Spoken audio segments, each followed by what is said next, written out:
तर सर्वांना जय महाराष्ट्र. तर मी प्रवीण कामत. तर आज मी तुम्हाला छोट्या जहाजीचा अनुभव सांगणार आहे. तर मी दुबईमध्ये सहज फिरण्यासाठी गेलो होतो. तर मी आज तुम्हाला छोट्याशा बोटीचा अनुभव सांगणार आहे. तर बघू शकता हे पर्यटक असे एन्जॉय वगैरे करतात, पार्ट्या वगैरे करतात ह्या मोठ्या मोठ्या जहाजामध्ये.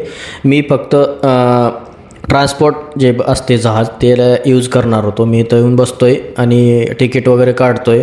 मला ह्या किनाऱ्यावरती पलीकडच्या किनाऱ्या जाण्यासाठी फक्त 7 दिरहम द्यावं लागतात इथं. दुसऱ्या जहाजासाठी खर्च भरपूर आहे, परंतु फक्त मला ट्रान्सपोर्टसाठी मी यूज केलं होतं हे जहाज. तर बघू शकता तुम्ही, मी आतमध्ये जहाजमध्ये एंटर वगैरे करतो आहे. मी फर्स्ट टाईम जहाजीचा प्रवास करतो आहे, त्यासाठी मी उत्साह पण होतं मला आतमध्ये जाण्यासाठी. 7 दिरहम तर छोटी गोष्ट आहे, परंतु तुम्ही बघू शकता आतमध्ये ह्या नजारा वगैरे जहाजीचा. खूप आनंद झाला आतमध्ये बसल्यानंतर. मला इतका आनंद झाला की मी सांगू शकत नाही. तर बघू शकता मित्रांनो की हे नजारा वगैरे बाहेरचा, जे समोरच्या बाहेर व्हाईट कलरचे जहाजा वगैरे दिसत ना, त्याच्यामध्ये पार्ट्या वगैरे भरपूर प्रकारच्या होतात. त्याच्यामध्ये भरपूर पैसा लागतो.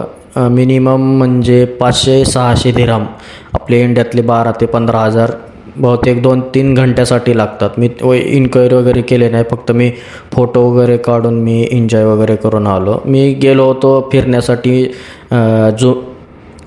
जुमेरामध्ये बीचवरती गेलो होतो. ते बीचवरती व्हिडिओ वगैरे भरपूर आहेत, मी टाकायचा विचार करतो, परंतु आपल्या इंस्टा फॅमिलीला कसं वाटेल त्यासाठी मी वगैरे टाकत नाही. तुम्हाला विचारतो मी ते व्हिडिओ टाकू शकतो का, तर तुम्ही मला कमेंट वगैरे करा आणि लाईक करा, सबस्क्राईब करा.